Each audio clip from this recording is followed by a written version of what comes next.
내 돈 주고 산 트랙터를 내 손으로 고칠 수 없다면 믿으시겠습니까? 미국 아이오와주의 옥수수 농장. 한창 수확철인데 초록색 트랙터 한 대가 멈춰 서 있습니다. 엔진 경고등이 떴습니다. 40년 경력의 농부가 직접 공구를 꺼내 고치려 하지만 할 수 있는 게 없습니다. 화면에 뜬 에러 코드를 해석하려면 존디어 공식 딜러에게 가야 합니다. 가장 가까운 딜러까지 왕복 3시간, 수리 대기만 2주. 세계 최대 농기계 회사 존디어가 트랙터에 소프트웨어 자물쇠를 채워놓은 겁니다. 오직 존디어 공인 딜러만 열 수 있는 프로그램이 없으면 수리 자체가 불가능합니다. 시간당 수리비 $150 이상. 농번기에 트랙터가 2주 멈추면 한 해 농사를 통째로 날릴 수도 있습니다. 그런데 옆 농장을 한번 보시죠. 오렌지색 트랙터 보닛을 열고 농부가 직접 필터를 교체하고 있습니다. 나사만 돌리면 됩니다. 소프트웨어 잠금 따위는 없습니다. 트랙터 옆면에 적힌 이름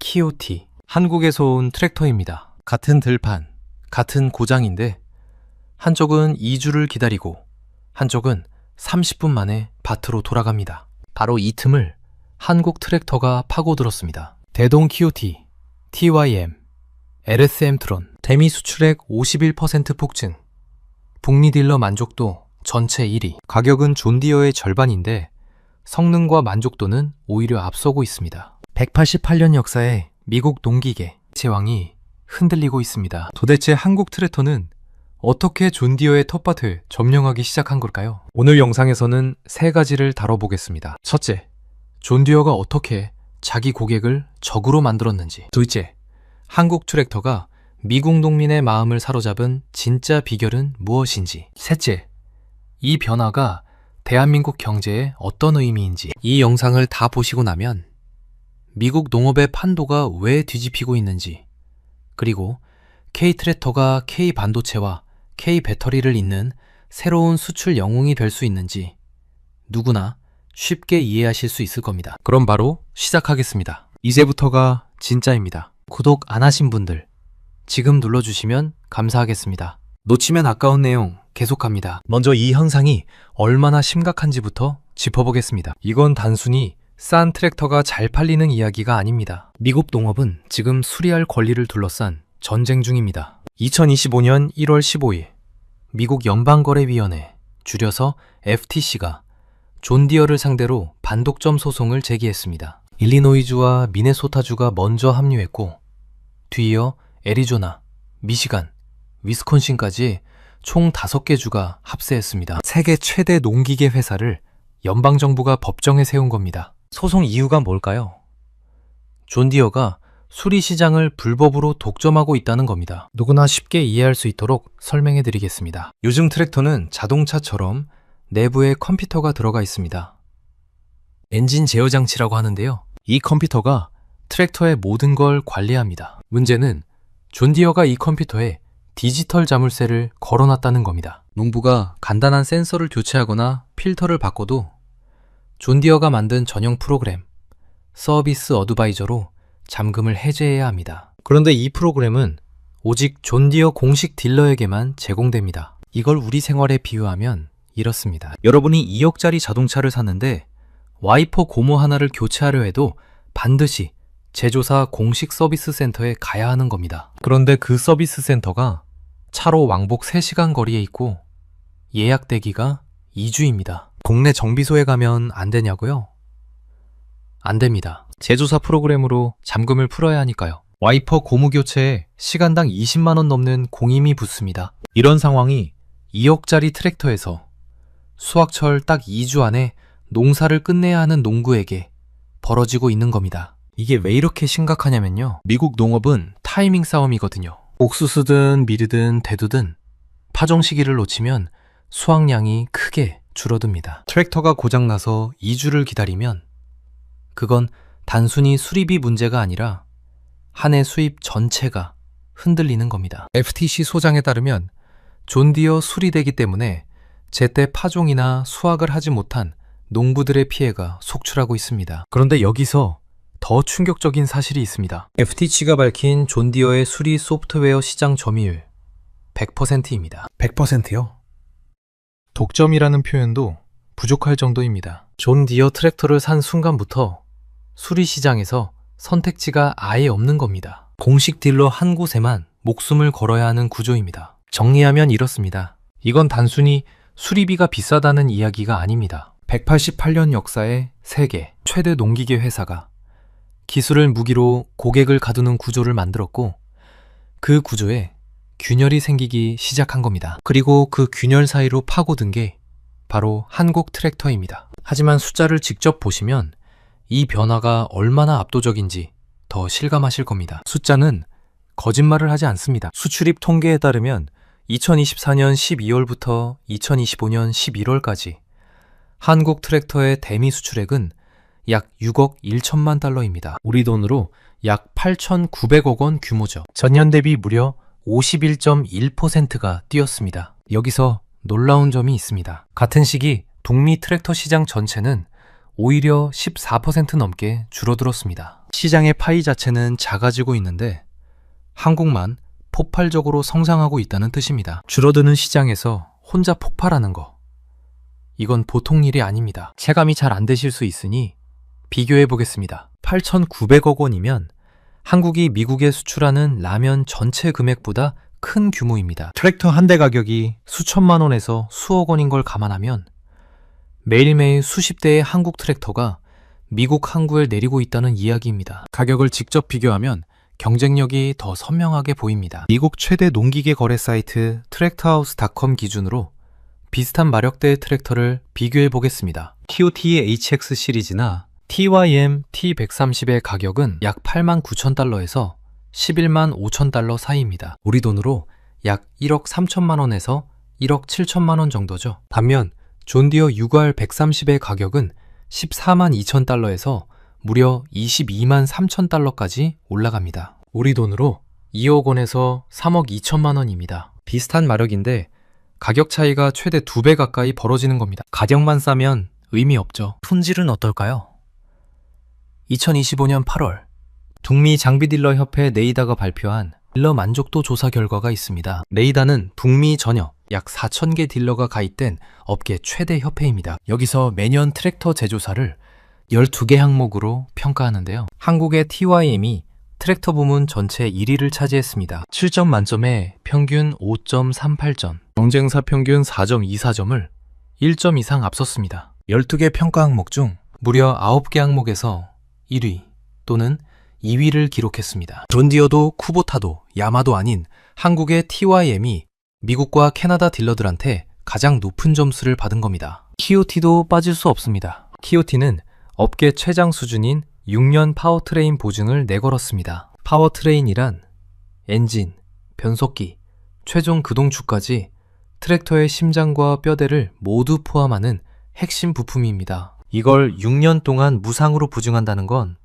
제품 내구성에 대한 강한 자신감의 표현이거든요. 참고로 유럽 시장에서는 7년까지 보증하고 있습니다. 보통 농기계 업체들이 파워트레인 보증을 2년에서 4년 수준으로 제공하는 걸 생각하면 6년 보증은 상당히 파격적입니다. 정리하면 이렇습니다. 가격은 30에서 50% 저렴합니다. 딜러 만족도는 북미 전체 1위입니다. 보증기간도 업계 최장 수준입니다. 이 숫자들이 한 방향을 가리키고 있습니다. 판이 바뀌고 있다는 겁니다. 그렇다면 도대체 왜 이런 일이 벌어진 걸까요?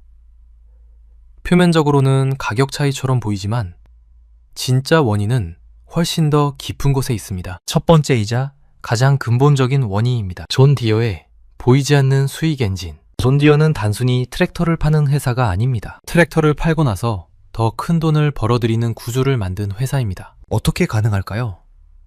바로 소프트웨어 자물쇠 덕분입니다. 누구나 알 수 있는 비유로 설명해 드리겠습니다. 프린터 사신 적 있으시죠? 프린터 본체는 5만 원인데 잉크 카트리지가 3만 원입니다. 프린터 회사는 본체가 아니라 잉크로 돈을 벌죠. 그래서 다른 회사 잉크를 못 쓰게 칩을 박아 놓습니다. 존 디어가 하는 것도 정확히 같은 원리입니다. 다만 규모가 다릅니다. 프린터는 5만 원이지만 트랙터는 2억 원에서 3억 원입니다. 잉크 카트리지 대신 시간당 150달러, 우리 돈으로 20만 원이 넘는 수리비를 매번 받는 겁니다. 존 디어는 서비스 어드바이저라는 전용 프로그램을 공식 딜러에게만 제공합니다. 농부가 직접 수리하고 싶어도 동네 정비소에 맡기고 싶어도 이 프로그램이 없으면 불가능합니다. 결국 존 디어 딜러를 찾아가야 하고 딜러는 존 디어 순정 부품을 씁니다. 범용 부품보다 훨씬 비싼 순정 부품을요. 이 구조가 만들어내는 돈이 어마어마합니다. 농부가 존 디어 트랙터를 사는 순간 그 트랙터가 수명을 다할 때까지 수리비와 부품비가 전부 존 디어 주머니로 들어갑니다. 업계에서는 트랙터 한 대의 생애 수리 비용이 구매 가격에 맞먹거나 그 이상이라는 이야기도 나옵니다. 이게 바로 보이지 않는 수익 엔진입니다. 겉으로는 트랙터를 만드는 제조업체처럼 보이지만 실질적으로는 수리와 부품 시장을 100% 독점한 플랫폼 사업자에 가깝습니다. 마치 고속도로 톨게이트를 장악한 것처럼 한번 그 도로에 올라탄 이상 빠져나갈 수 없는 구조인 거죠. FTC 소장의 핵심도 바로 이 지점입니다. FTC는 존 디어가 소프트웨어 잠금을 통해 수리 서비스 시장에서 독점력을 불법적으로 취득하고 유지했다고 주장합니다. 2025년 6월 연방법원은 존 디어의 소송 기각 신청을 거부했습니다. 재판은 계속 진행 중입니다. 판사는 판결문에서 이렇게 말했습니다. 존 디어는 장비를 기술화하면서 농민들을 자사 소프트웨어에 의존하게 만들었고 그 소프트웨어를 딜러에게만 제공함으로써 농민들이 더 가깝고 저렴한 수리 선택지를 이용하지 못하게 했다. 188년 역사의 존 디어가 법정에서 이런 판결을 받은 겁니다. 이 사건이 한국 트랙터와 무슨 상관이냐고요? 직접적인 관계가 있습니다. 농부들은 이미 수리 자유를 빼앗긴 것에 오래전부터 분노하고 있었습니다. FTC 소송은 그 분노에 정당성을 부여했고 농부들은 본격적으로 대안을 찾기 시작했습니다. 그리고 그 대안의 한가운데에 한국 트랙터가 있었습니다. 자물쇠를 채우는 기업이 있다면 반대로 열쇠를 건네주는 기업도 있겠죠. 두 번째 원인으로 넘어가겠습니다. 두 번째 원인, 한국 트랙터는 농민에게 열쇠를 건네줬습니다. 존 디어가 트랙터 보닛에 자물쇠를 달았다면 한국 트랙터는 보닛을 활짝 열어놓고 이렇게 말한 겁니다. 마음대로 고치세요. 당신의 트랙터니까요. 이건 단순한 마케팅 구호가 아닙니다. 실제 설계 자체가 다릅니다. 미국의 한 농부가 존 디어에서 키오티로 트랙터를 바꾼 뒤 올린 유튜브 영상이 화제가 됐습니다. 그가 꼽은 키오티의 장점들을 살펴보면요. 첫째, 연료 필터와 유압 필터가 스크류온 방식입니다. 쉽게 말해 나사를 돌려서 빼고 끼우기만 하면 됩니다. 렌치 하나면 충분합니다. 둘째, 쾌베어 필터를 경쟁사는 1개 넣었는데 키오피는 2개를 넣었습니다. 먼지가 많은 농장 환경을 제대로 이해하고 설계에 반영한 거죠. 셋째이자 가장 중요한 차이, 소프트웨어 잠금이 없습니다. 부품을 교체해도 트랙터가 잠기지 않습니다. 농부가 직접 고치면 바로 시동 걸어서 밭으로 나갈 수 있습니다. 대동이 운영하는 대동 커넥트라는 스마트폰 앱도 철학의 차이를 잘 보여줍니다. 존 디어의 소프트웨어가 수리를 막는 자물쇠 역할을 한다면 대동 커넥트는 정반대입니다. 소모품 교체 시기를 미리 알려주고 고장을 원격으로 진단해주는 도우미 역할을 합니다. 트랙터 위치 확인, 작업 기록 관리, 이상 징후 사전 알림까지 해줍니다. 같은 기술을 쓰는데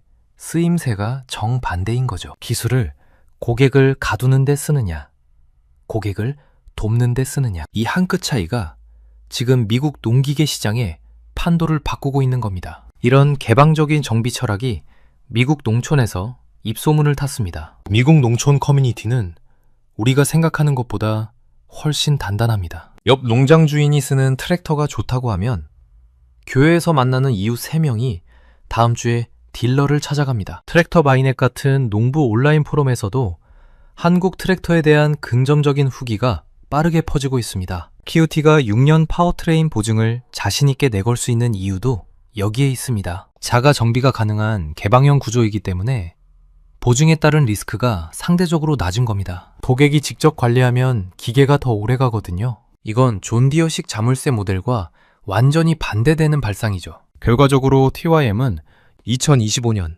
네이다 조사에서 딜러 소통과 딜러 요구 대응 도문 점수가 전년 대비 12%나 올랐습니다. 농부뿐 아니라 트랙터를 파는 딜러까지 만족시킨 겁니다. TYM은 현재 미국 조지아, 펜실베이니아, 텍사스, 오리건 4개 주에 공장과 캠퍼스를 운영하고 있습니다. 22마력 소형부터 130마력 대형까지 미국 땅에서 직접 조립합니다. 메이드 인 USA까지 내세울 수 있는 거죠. 가격 경쟁력과 수리 자유, 이 두 가지만으로도 대단한데요. 사실 한국 트랙터가 미국 시장에 본격적으로 올라탈 수 있었던 데는 더 결정적인 계기가 있었습니다. 세 번째 원인입니다. 코로나 팬데믹이 한국 트랙터에게 미국 시장의 문을 활짝 열어줬습니다. 2020년에서 2021년 사이 전 세계 공급망이 무너졌던 거 기억하시죠? 반도체 부족, 물류 대란, 부품 조달 지연, 이게 농기계 시장도 직격탄을 맞았습니다. 존 디어와 쿠보타 같은 메이저 브랜드들의 출고 대기 기간이 6개월에서 1년까지 늘어났습니다. 농부 입장에서 한번 생각해 보시면요. 봄이 왔습니다. 씨를 뿌려야 합니다. 그런데 주문한 존 디어는 반년 뒤에나 온다고 합니다. 차종 시기는 기다려주지 않습니다. 이때 딜러가 말합니다. 한국산 키오티가 지금 재고 있습니다. 바로 가져가실 수 있어요. 이게 어떤 상황인지 누구나 한 번쯤 경험해본 일로 비유하면 이렇습니다. 단골 식당이 갑자기 문을 닫았어요. 어쩔 수 없이 옆집 식당에 처음 가봤는데 음식이 더 맛있고 가격은 더 쌉니다. 다시 단골로 돌아갈 이유가 없어지는 겁니다. 한국 트랙터 기업들이 이 기회를 잡을 수 있었던 비결이 있습니다. 바로 부품 수직 계열화입니다. 대동은 엔진부터 변속기, 유압 시스템까지 핵심 부품을 자체 생산합니다. TYM도 독자 엔진과 디젤 기술을 보유하고 있습니다. 외부 공급망에 덜 의존하니까 글로벌 물류 대란에도 안정적으로 트랙터를 찍어낼 수 있었던 겁니다. 경쟁사들이 부품이 없어서 못 만드는 동안 한국 기업들은 쉬지 않고 미국으로 트랙터를 보냈습니다. 그리고 한번 한국 트랙터를 경험한 농부들은 깜짝 놀랐습니다. 이 가격에 이 성능이라고? 기대 이상이었던 겁니다. 로더 인양 능력 같은 핵심 스펙에서 존 디어 동급 모델을 압도하는 경우도 있었습니다. 가격이 절반인데 힘은 더 세다. 이 소문이 농촌 커뮤니티를 타고 빠르게 퍼져나갔습니다. 여기서 또 하나 드라마 같은 사건이 있습니다. 2025년 2월 대동과 존 디어의 20년 파트너십이 종료됐습니다. 대동은 원래 존 디어의 중대형 트랙터를 한국에서 판매하는 파트너였습니다.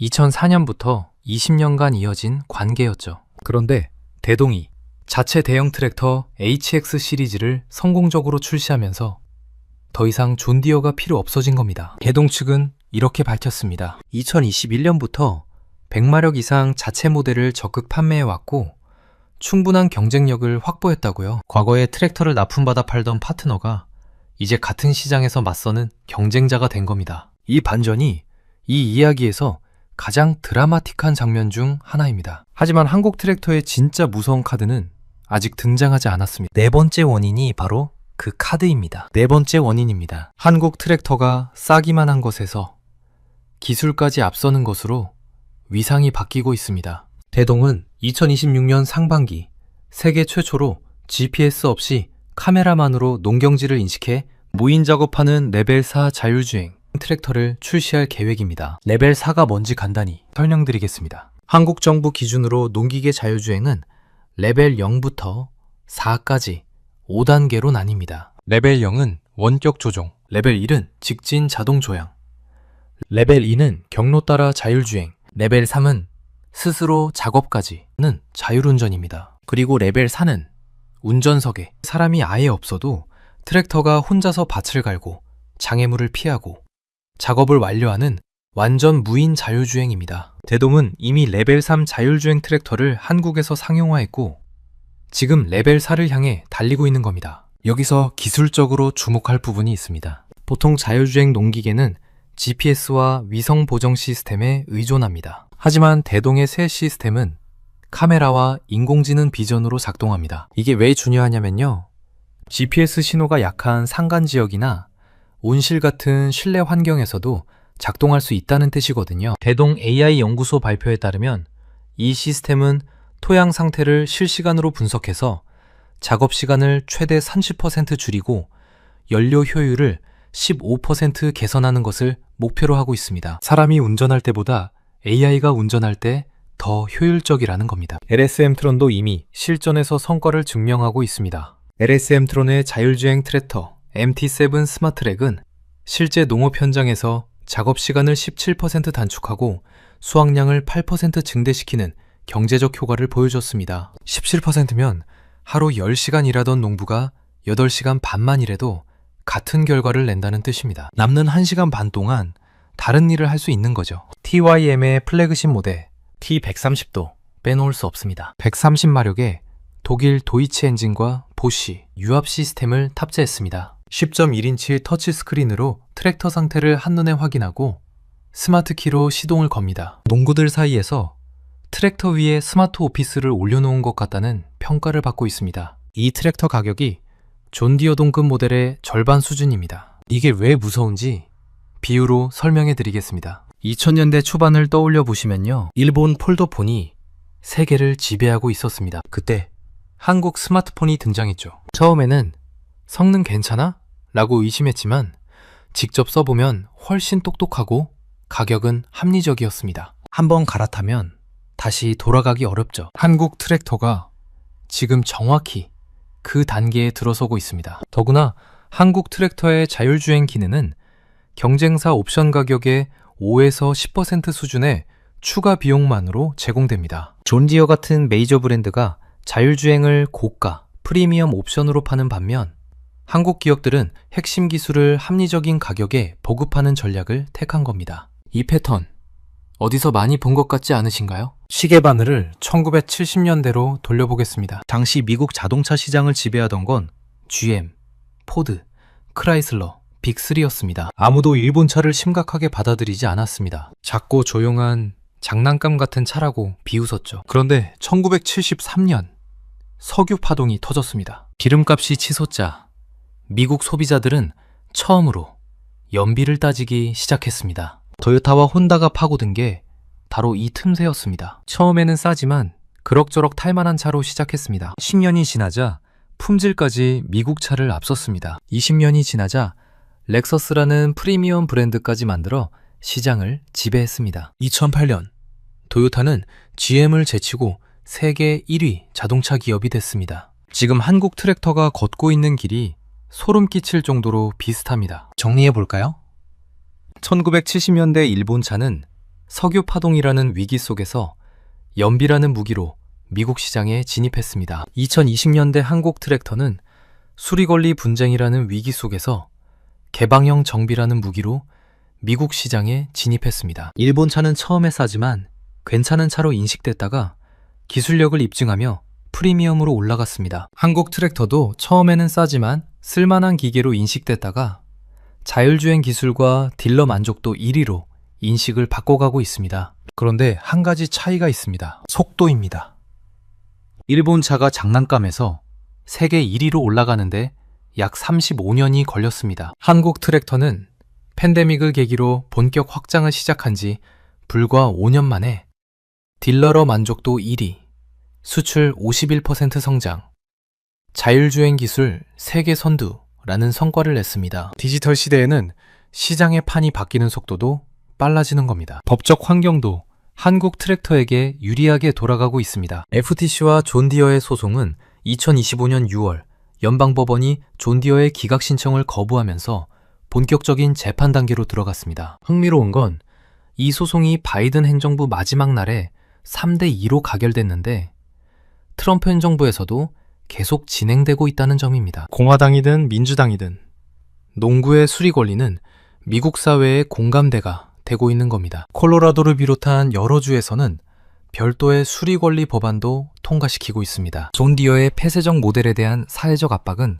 갈수록 강해지고 있습니다. 이 모든 흐름이 하나의 방향을 가리킵니다. 존디어의 폐쇄적 모델은 지속하기 어려워지고 있고 개방형 모델을 택한 한국 트랙터는 점점 더 유리한 위치로 올라가고 있습니다. 그렇다면 이 변화가 우리 대한민국에는 어떤 의미가 있을까요? 정리해 보겠습니다. 한국 트랙터의 미국 점령. 핵심은 한마디입니다. 기술을 고객을 가두는 족쇄로 쓰면 시장을 잃고 고객을 돕는 도구로 쓰면 시장을 얻습니다. 존디어는 188년 역사의 브랜드 파워로 고객을 잡아두려 했습니다. 소프트웨어 자물쇠라는 보이지 않는 족쇄를 채웠죠. 하지만 정작 고객의 자유를 빼앗으면서 신뢰를 잃었습니다. 반대로 한국 기업들은 이름값도 역사도 없었습니다. 하지만 정직한 성능, 합리적 가격, 열린 정비구조라는 세 가지 무기로 미국 농민의 마음을 사로잡았습니다. 여기에 자율주행이라는 미래 기술까지 장착하면서 단순한 대안을 넘어 새로운 표준으로 자리매김하고 있습니다. 이건 대한민국 경제에도 매우 중요한 신호입니다. 지금까지 한국의 대표 수출 품목이라 하면 반도체, 자동차, 배터리, 조선 같은 것들이었습니다. 여기에 농기계가 새로운 수출 효자로 떠오르고 있습니다. 연간 대미 수출 8,900억 원 규모의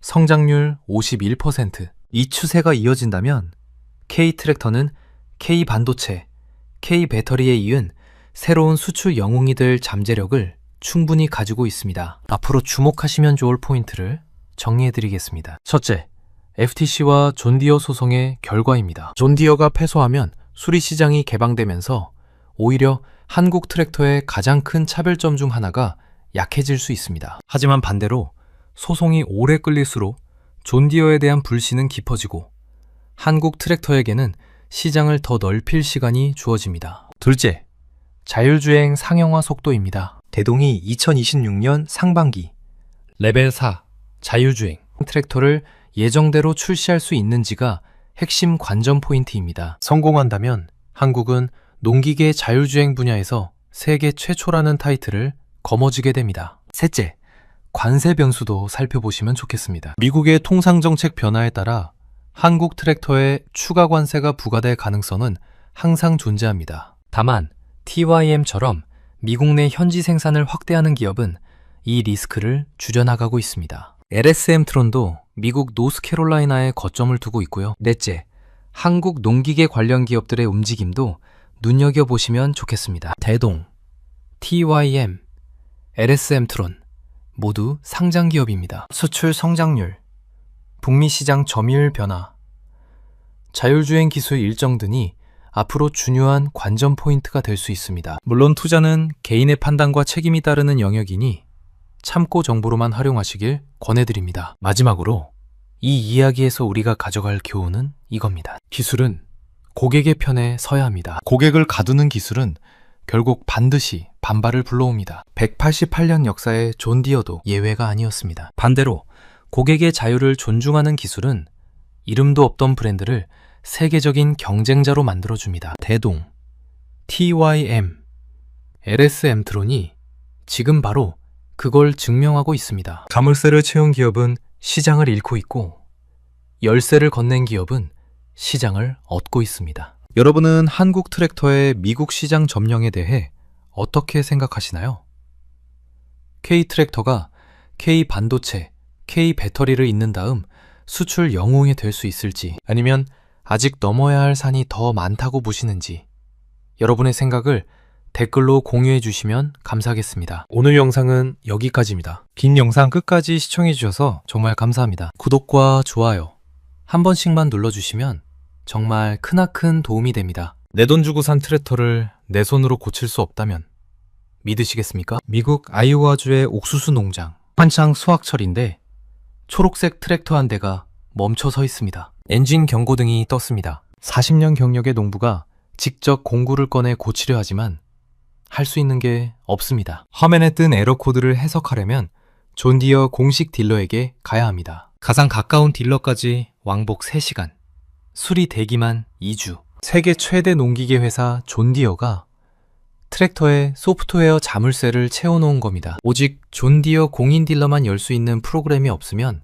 수리 자체가 불가능합니다. 시간당 수리비 $150 이상. 농번기에 트랙터가 2주 멈추면 한 해 농사를 통째로 날릴 수도 있습니다. 그런데 옆 농장을 한번 보시죠. 오렌지색 트랙터 보닛을 열고 농부가 직접 필터를 교체하고 있습니다. 나사만 돌리면 됩니다. 소프트웨어 잠금 따위는 없습니다. 트랙터 옆면에 적힌 이름 키오티. 한국에서 온 트랙터입니다. 같은 들판, 같은 고장인데 한쪽은 2주를 기다리고 한쪽은 30분 만에 밭으로 돌아갑니다. 바로 이 틈을 한국 트랙터가 파고들었습니다. 대동 키오티, TYM, LSM 트론, 대미 수출액 51% 폭증, 북미 딜러 만족도 전체 1위. 가격은 존디어의 절반인데 성능과 만족도는 오히려 앞서고 있습니다. 188년 역사의 미국 농기계 제왕이 흔들리고 있습니다. 도대체 한국 트랙터는 어떻게 존 디어의 텃밭을 점령하기 시작한 걸까요? 오늘 영상에서는 3가지를 다뤄보겠습니다. 첫째,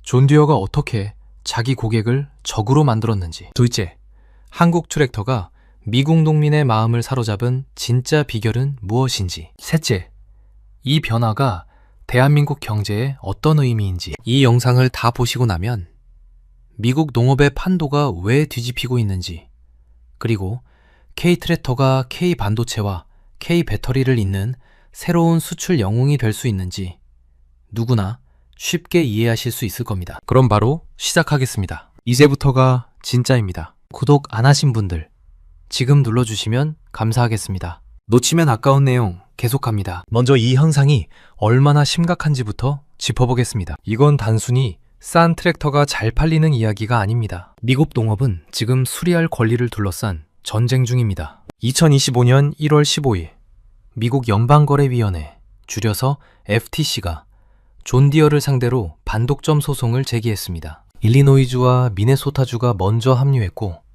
뒤이어 애리조나, 미시간, 위스콘신까지 총 5개 주가 합세했습니다. 세계 최대 농기계 회사를 연방정부가 법정에 세운 겁니다. 소송 이유가 뭘까요? 존 디어가 수리시장을 불법으로 독점하고 있다는 겁니다. 누구나 쉽게 이해할 수 있도록 설명해 드리겠습니다. 요즘 트랙터는 자동차처럼 내부에 컴퓨터가 들어가 있습니다.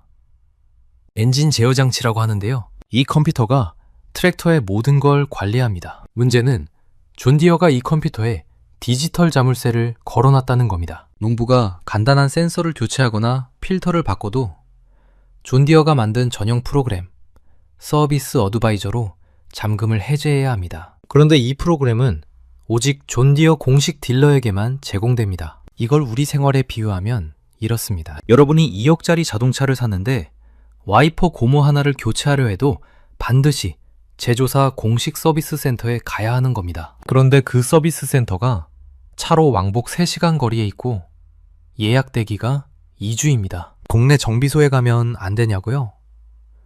안 됩니다. 제조사 프로그램으로 잠금을 풀어야 하니까요. 와이퍼 고무 교체에 시간당 20만 원 넘는 공임이 붙습니다. 이런 상황이 2억짜리 트랙터에서 수확철 딱 2주 안에 농사를 끝내야 하는 농구에게 벌어지고 있는 겁니다. 이게 왜 이렇게 심각하냐면요. 미국 농업은 타이밍 싸움이거든요. 옥수수든 미르든 대두든 파종 시기를 놓치면 수확량이 크게 줄어듭니다. 트랙터가 고장나서 2주를 기다리면 그건 단순히 수리비 문제가 아니라 한 해 수입 전체가 흔들리는 겁니다. FTC 소장에 따르면 존 디어 수리되기 때문에 제때 파종이나 수확을 하지 못한 농부들의 피해가 속출하고 있습니다. 그런데 여기서 더 충격적인 사실이 있습니다. FTC가 밝힌 존 디어의 수리 소프트웨어 시장 점유율 100%입니다. 100%요? 독점이라는 표현도 부족할 정도입니다. 존 디어 트랙터를 산 순간부터 수리 시장에서 선택지가 아예 없는 겁니다. 공식 딜러 한 곳에만 목숨을 걸어야 하는 구조입니다. 정리하면 이렇습니다. 이건 단순히 수리비가 비싸다는 이야기가 아닙니다. 188년 역사의 세계 최대 농기계 회사가 기술을 무기로 고객을 가두는 구조를 만들었고 그 구조에 균열이 생기기 시작한 겁니다. 그리고 그 균열 사이로 파고든 게 바로 한국 트랙터입니다. 하지만 숫자를 직접 보시면 이 변화가 얼마나 압도적인지 더 실감하실 겁니다. 숫자는 거짓말을 하지 않습니다. 수출입 통계에 따르면 2024년 12월부터 2025년 11월까지 한국 트랙터의 대미 수출액은 약 6억 1천만 달러입니다. 우리 돈으로 약 8,900억 원 규모죠. 전년 대비 무려 51.1%가 뛰었습니다. 여기서 놀라운 점이 있습니다. 같은 시기 북미 트랙터 시장 전체는 오히려 14% 넘게 줄어들었습니다. 시장의 파이 자체는 작아지고 있는데 한국만 폭발적으로 성장하고 있다는 뜻입니다. 줄어드는 시장에서 혼자 폭발하는 거, 이건 보통 일이 아닙니다. 체감이 잘 안 되실 수 있으니 비교해 보겠습니다. 8,900억 원이면 한국이 미국에 수출하는 라면 전체 금액보다 큰 규모입니다. 트랙터 한 대 가격이 수천만 원에서 수억 원인 걸 감안하면 매일매일 수십 대의 한국 트랙터가 미국 항구에 내리고 있다는 이야기입니다. 가격을 직접 비교하면 경쟁력이 더 선명하게 보입니다. 미국 최대 농기계 거래 사이트 트랙터하우스닷컴 기준으로 비슷한 마력대의 트랙터를 비교해 보겠습니다. TOT의 HX 시리즈나 TYM T130의 가격은 약 89,000달러에서 11만 5천 달러 사이입니다. 우리 돈으로 약 1억 3천만 원에서 1억 7천만 원 정도죠. 반면 존디어 6R 130의 가격은 14만 2천 달러에서 무려 22만 3천 달러까지 올라갑니다. 우리 돈으로 2억 원에서 3억 2천만 원입니다. 비슷한 마력인데 가격 차이가 최대 2배 가까이 벌어지는 겁니다. 가격만 싸면 의미 없죠. 품질은 어떨까요? 2025년 8월 북미 장비딜러 협회 네이다가 발표한 딜러 만족도 조사 결과가 있습니다. 네이다는 북미 전역 약 4,000개 딜러가 가입된 업계 최대 협회입니다. 여기서 매년 트랙터 제조사를 12개 항목으로 평가하는데요. 한국의 TYM이 트랙터 부문 전체 1위를 차지했습니다. 7점 만점에 평균 5.38점, 경쟁사 평균 4.24점을 1점 이상 앞섰습니다. 12개 평가 항목 중 무려 9개 항목에서 1위 또는 2위를 기록했습니다. 존디어도 쿠보타도 야마도 아닌 한국의 TYM이 미국과 캐나다 딜러들한테 가장 높은 점수를 받은 겁니다. KOT도 빠질 수 없습니다. KOT는 업계 최장 수준인 6년 파워트레인 보증을 내걸었습니다. 파워트레인이란 엔진, 변속기, 최종 그동축까지 트랙터의 심장과 뼈대를 모두 포함하는 핵심 부품입니다. 이걸 6년 동안 무상으로 보증한다는 건 제품 내구성에 대한 강한 자신감의 표현이거든요. 참고로 유럽 시장에서는 7년까지 보증하고 있습니다. 보통 농기계 업체들이 파워트레인 보증을 2년에서 4년 수준으로 제공하는 걸 생각하면 6년 보증은 상당히 파격적입니다. 정리하면 이렇습니다. 가격은 30에서 50% 저렴합니다. 딜러 만족도는 북미 전체 1위입니다. 보증기간도 업계 최장 수준입니다. 이 숫자들이 한 방향을 가리키고 있습니다. 판이 바뀌고 있다는 겁니다. 그렇다면 도대체 왜 이런 일이 벌어진 걸까요? 표면적으로는 가격 차이처럼 보이지만 진짜 원인은 훨씬 더 깊은 곳에 있습니다. 첫 번째이자 가장 근본적인 원인입니다. 존 디어의 보이지 않는 수익 엔진. 존 디어는 단순히 트랙터를 파는 회사가 아닙니다. 트랙터를 팔고 나서 더 큰 돈을 벌어들이는 구조를 만든 회사입니다. 어떻게 가능할까요? 바로 소프트웨어 자물쇠 덕분입니다. 누구나 알 수 있는 비유로 설명해 드리겠습니다. 프린터 사신 적 있으시죠? 프린터 본체는 5만 원인데 잉크 카트리지가 3만 원입니다. 프린터 회사는 본체가 아니라 잉크로 돈을 벌죠. 그래서 다른 회사 잉크를 못 쓰게 칩을 박아 놓습니다. 존 디어가 하는 것도 정확히 같은 원리입니다. 다만 규모가 다릅니다. 프린터는 5만 원이지만 트랙터는 2억 원에서 3억 원입니다. 잉크 카트리지 대신 시간당 150달러, 우리 돈으로 20만 원이 넘는 수리비를 매번 받는 겁니다. 존 디어는 서비스 어드바이저라는 전용 프로그램을 공식 딜러에게만 제공합니다. 농부가 직접 수리하고 싶어도, 동네 정비소에 맡기고 싶어도 이 프로그램이 없으면 불가능합니다. 결국 존 디어 딜러를 찾아가야 하고 딜러는 존 디어 순정 부품을 씁니다. 범용 부품보다 훨씬 비싼 순정 부품을요. 이 구조가 만들어내는 돈이 어마어마합니다. 농부가 존 디어 트랙터를 사는 순간 그 트랙터가 수명을 다할 때까지 수리비와 부품비가 전부 존 디어 주머니로 들어갑니다. 업계에서는 트랙터 한 대 생애 수리 비용이 구매 가격에 맞먹거나 그 이상이라는 이야기도 나옵니다. 이게 바로 보이지 않는 수익 엔진입니다. 겉으로는 트랙터를 만드는 제조업체처럼 보이지만 실질적으로는 수리와 부품 시장을 100% 독점한 플랫폼 사업자에 가깝습니다. 마치 고속도로 톨게이트를 장악한 것처럼 한번 그 도로에 올라탄 이상 빠져나갈 수 없는 구조인 거죠. FTC 소장의 핵심도 바로 이 지점입니다. FTC는 존 디어가 소프트웨어 잠금을 통해 수리 서비스 시장에서 독점력을 불법적으로 취득하고 유지했다고 주장합니다. 2025년 6월 연방법원은 존 디어의 소송 기각 신청을 거부했습니다. 재판은 계속 진행 중입니다. 판사는 판결문에서 이렇게 말했습니다. 존 디어는 장비를 기술화하면서 농민들을 자사 소프트웨어에 의존하게 만들었고 그 소프트웨어를 딜러에게만 제공함으로써 농민들이 더 가깝고 저렴한 수리 선택지를 이용하지 못하게 했다. 188년 역사의 존 디어가 법정에서 이런 판결을 받은 겁니다. 이 사건이 한국 트랙터와 무슨 상관이냐고요? 직접적인 관계가 있습니다. 농부들은 이미 수리 자유를 빼앗긴 것에 오래전부터 분노하고 있었습니다. FTC 소송은 그 분노에 정당성을 부여했고 농부들은 본격적으로 대안을 찾기 시작했습니다. 그리고 그 대안의 한가운데에 한국 트랙터가 있었습니다. 자물쇠를 채우는 기업이 있다면 반대로 열쇠를 건네주는 기업도 있겠죠. 두 번째 원인으로 넘어가겠습니다. 두 번째 원인. 한국 트랙터는 농민에게 열쇠를 건네줬습니다. 존 디어가 트랙터 보닛에 자물쇠를 달았다면 한국 트랙터는 보닛을 활짝 열어놓고 이렇게 말한 겁니다. 마음대로 고치세요. 당신의 트랙터니까요. 이건 단순한 마케팅 구호가 아닙니다. 실제 설계 자체가 다릅니다. 미국의 한 농부가 존 디어에서 키오티로 트랙터를 바꾼 뒤 올린 유튜브 영상이 화제가 됐습니다. 그가 꼽은 키오티의 장점들을 살펴보면요. 첫째, 연료 필터와 유압 필터가 스크류온 방식입니다. 쉽게 말해 나사를 돌려서 빼고 끼우기만 하면 됩니다. 렌치 하나면 충분합니다. 둘째, 캡에어 필터를 경쟁사는 1개 넣었는데 키오피는 2개를 넣었습니다. 먼지가 많은 농장 환경을 제대로 이해하고 설계에 반영한 거죠. 셋째이자 가장 중요한 차이.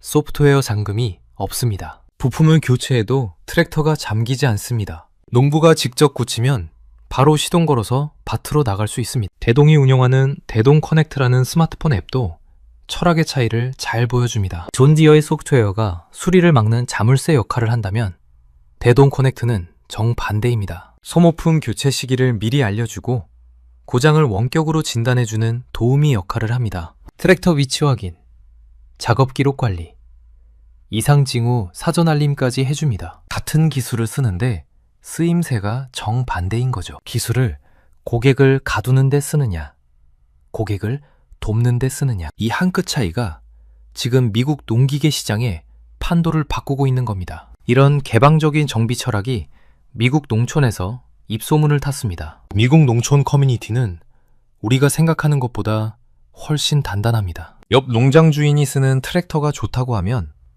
교회에서 만나는 이웃 3명이 다음 주에 딜러를 찾아갑니다. 트랙터 바이넷 같은 농부 온라인 포럼에서도 한국 트랙터에 대한 긍정적인 후기가 빠르게 퍼지고 있습니다. 키오티가 6년 파워트레인 보증을 자신있게 내걸 수 있는 이유도 여기에 있습니다. 자가 정비가 가능한 개방형 구조이기 때문에 보증에 따른 리스크가 상대적으로 낮은 겁니다. 고객이 직접 관리하면 기계가 더 오래 가거든요. 이건 존 디어식 자물쇠 모델과 완전히 반대되는 발상이죠. 결과적으로 TYM은 2025년 네이다 조사에서 딜러 소통과 딜러 요구 대응 도문 점수가 전년 대비 12%나 올랐습니다. 농부뿐 아니라 트랙터를 파는 딜러까지 만족시킨 겁니다. TYM은 현재 미국 조지아, 펜실베이니아, 텍사스, 오리건 4개 주에 공장과 캠퍼스를 운영하고 있습니다. 22마력 소형부터 130마력 대형까지 미국 땅에서 직접 조립합니다. 메이드 인 USA까지 내세울 수 있는 거죠. 가격 경쟁력과 수리 자유, 이 두 가지만으로도 대단한데요. 사실 한국 트랙터가 미국 시장에 본격적으로 올라탈 수 있었던 데는 더 결정적인 계기가 있었습니다. 세 번째 원인입니다. 코로나 팬데믹이 한국 트랙터에게 미국 시장의 문을 활짝 열어줬습니다. 2020년에서 2021년 사이 전 세계 공급망이 무너졌던 거 기억하시죠? 반도체 부족, 물류 대란, 부품 조달 지연. 이게 농기계 시장도 직격탄을 맞았습니다. 존 디어와 쿠보타 같은 메이저 브랜드들의 출고 대기 기간이 6개월에서 1년까지 늘어났습니다. 농부 입장에서 한번 생각해 보시면요. 봄이 왔습니다.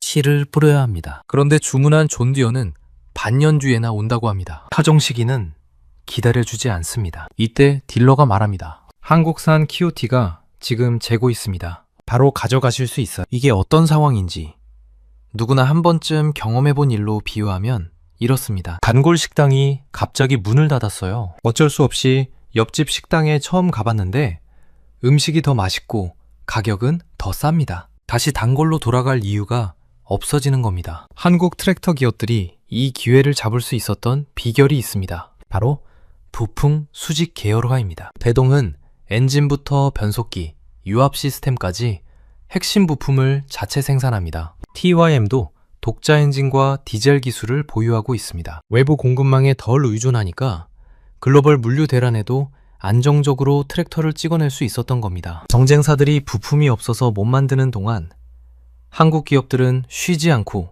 미국으로 트랙터를 보냈습니다. 그리고 한번 한국 트랙터를 경험한 농부들은 깜짝 놀랐습니다. 이 가격에 이 성능이라고? 기대 이상이었던 겁니다. 로더 인양 능력 같은 핵심 스펙에서 존디어 동급 모델을 압도하는 경우도 있었습니다. 가격이 절반인데 힘은 더 세다. 이 소문이 농촌 커뮤니티를 타고 빠르게 퍼져나갔습니다. 여기서 또 하나 드라마 같은 사건이 있습니다. 2025년 2월 대동과 존디어의 20년 파트너십이 종료됐습니다. 대동은 원래 존디어의 중대형 트랙터를 한국에서 판매하는 파트너였습니다. 2004년부터 20년간 이어진 관계였죠. 그런데 대동이 자체 대형 트랙터 HX 시리즈를 성공적으로 출시하면서 더 이상 존디어가 필요 없어진 겁니다. 대동 측은 이렇게 밝혔습니다. 2021년부터 100마력 이상 자체 모델을 적극 판매해왔고 충분한 경쟁력을 확보했다고요. 과거에 트랙터를 납품받아 팔던 파트너가 이제 같은 시장에서 맞서는 경쟁자가 된 겁니다. 이 반전이 이 이야기에서 가장 드라마틱한 장면 중 하나입니다. 하지만 한국 트랙터의 진짜 무서운 카드는 아직 등장하지 않았습니다. 네 번째 원인이 바로 그 카드입니다. 네 번째 원인입니다. 한국 트랙터가 싸기만 한 것에서 기술까지 앞서는 것으로 위상이 바뀌고 있습니다. 대동은 2026년 상반기 세계 최초로 GPS 없이 카메라만으로 농경지를 인식해 무인 작업하는 레벨 4 자율주행 트랙터를 출시할 계획입니다. 레벨 4가 뭔지 간단히 설명드리겠습니다. 한국 정부 기준으로 농기계 자율주행은 레벨 0부터 4까지 5단계로 나뉩니다. 레벨 0은 원격 조종, 레벨 1은 직진 자동 조향, 레벨 2는 경로 따라 자율주행, 레벨 3은 스스로 작업까지는 자율운전입니다. 그리고 레벨 4는 운전석에 사람이 아예 없어도 트랙터가 혼자서 밭을 갈고 장애물을 피하고 작업을 완료하는 완전 무인 자율주행입니다. 대동은 이미 레벨 3 자율주행 트랙터를 한국에서 상용화했고 지금 레벨 4를 향해 달리고 있는 겁니다. 여기서 기술적으로 주목할 부분이 있습니다. 보통 자율주행 농기계는 GPS와 위성 보정 시스템에 의존합니다. 하지만 대동의 새 시스템은 카메라와 인공지능 비전으로 작동합니다. 이게 왜 중요하냐면요. GPS 신호가 약한 산간 지역이나 온실 같은 실내 환경에서도 작동할 수 있다는 뜻이거든요. 대동 AI 연구소 발표에 따르면 이 시스템은 토양 상태를 실시간으로 분석해서 작업 시간을 최대 30% 줄이고 연료 효율을 15% 개선하는 것을 목표로 하고 있습니다. 사람이 운전할 때보다 AI가 운전할 때 더 효율적이라는 겁니다. LSM 트론도 이미 실전에서 성과를 증명하고 있습니다. LSM 트론의 자율주행 트랙터 MT7 스마트렉은 실제 농업 현장에서 작업 시간을 17% 단축하고 수확량을 8% 증대시키는 경제적 효과를 보여줬습니다. 17%면 하루 10시간 일하던 농부가 8시간 반만 일해도 같은 결과를 낸다는 뜻입니다. 남는 1시간 반 동안 다른 일을 할 수 있는 거죠. TYM의 플래그십 모델 T130도 빼놓을 수 없습니다. 130마력의 독일 도이치 엔진과 보쉬 유압 시스템을 탑재했습니다. 10.1인치 터치 스크린으로 트랙터 상태를 한눈에 확인하고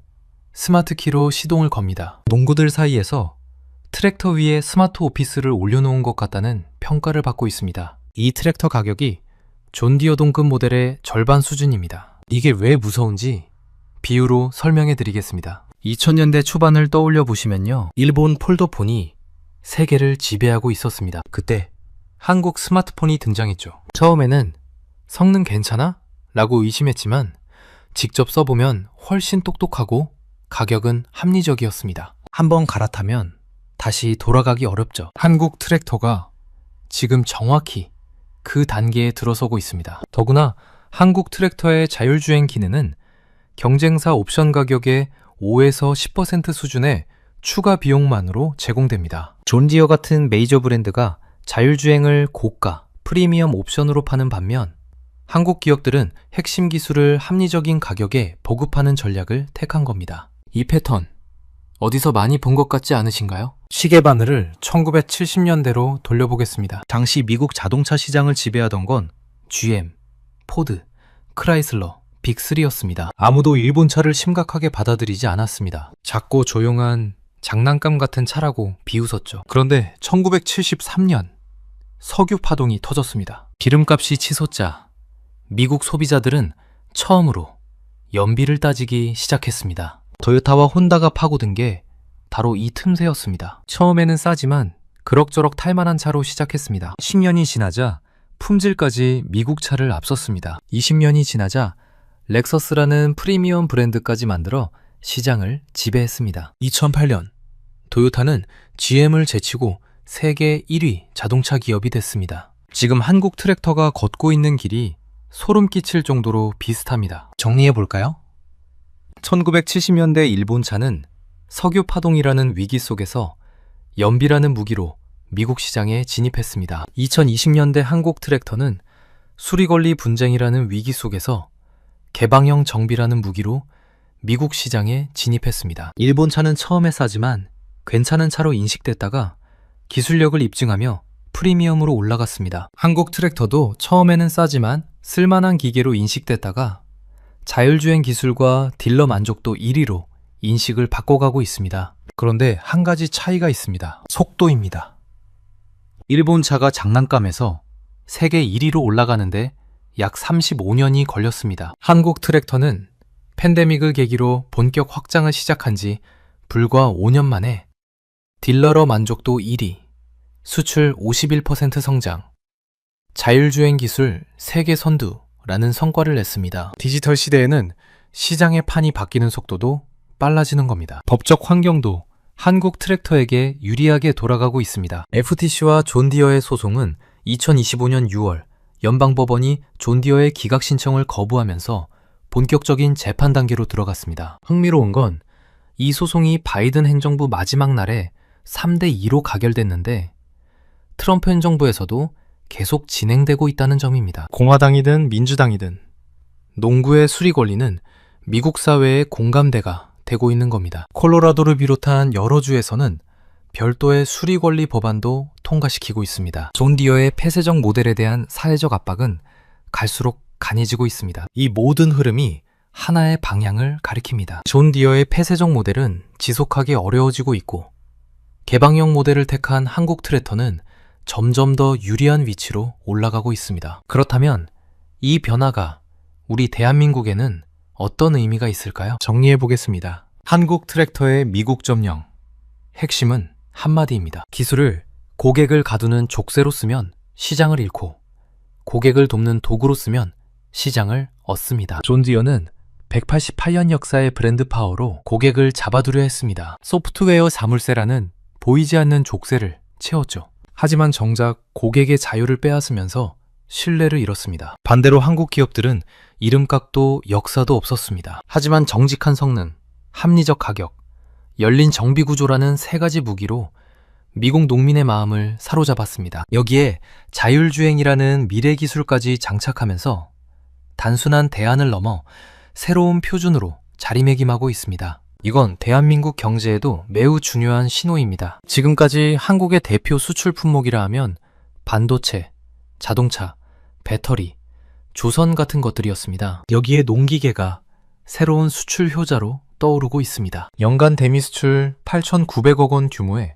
성장률 51%. 이 추세가 이어진다면 K트랙터는 K반도체, K배터리에 이은 새로운 수출 영웅이 될 잠재력을 충분히 가지고 있습니다. 앞으로 주목하시면 좋을 포인트를 정리해드리겠습니다. 첫째, FTC와 존 디어 소송의 결과입니다. 존 디어가 패소하면 수리시장이 개방되면서 오히려 한국 트랙터의 가장 큰 차별점 중 하나가 약해질 수 있습니다. 하지만 반대로 소송이 오래 끌릴수록 존 디어에 대한 불신은 깊어지고 한국 트랙터에게는 시장을 더 넓힐 시간이 주어집니다. 둘째, 자율주행 상용화 속도입니다. 대동이 2026년 상반기 레벨 4 자율주행 트랙터를 예정대로 출시할 수 있는지가 핵심 관전 포인트입니다. 성공한다면 한국은 농기계 자율주행 분야에서 세계 최초라는 타이틀을 거머쥐게 됩니다. 셋째, 관세 변수도 살펴보시면 좋겠습니다. 미국의 통상정책 변화에 따라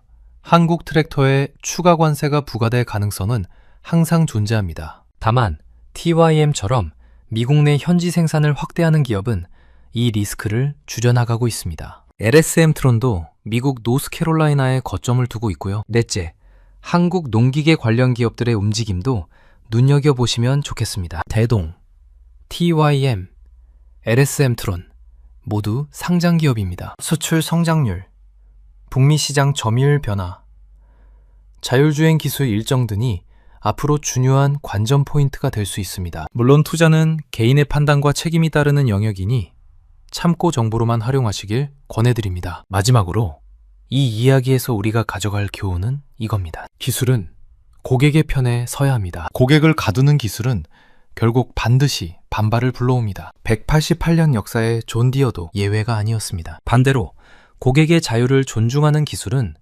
이름도 없던 브랜드를 세계적인 경쟁자로 만들어줍니다. 대동, TYM, LSM 트론이 지금 바로 그걸 증명하고 있습니다. 자물쇠를 채운 기업은 시장을 잃고 있고 열쇠를 건넨 기업은 시장을 얻고 있습니다. 여러분은 한국 트랙터의 미국 시장 점령에 대해 어떻게 생각하시나요? K 트랙터가 K 반도체, K 배터리를 잇는 다음 수출 영웅이 될 수 있을지, 아니면 아직 넘어야 할 산이 더 많다고 보시는지 여러분의 생각을 댓글로 공유해 주시면 감사하겠습니다. 오늘 영상은 여기까지입니다. 긴 영상 끝까지 시청해 주셔서 정말 감사합니다. 구독과 좋아요 한 번씩만 눌러주시면 정말 크나큰 도움이 됩니다.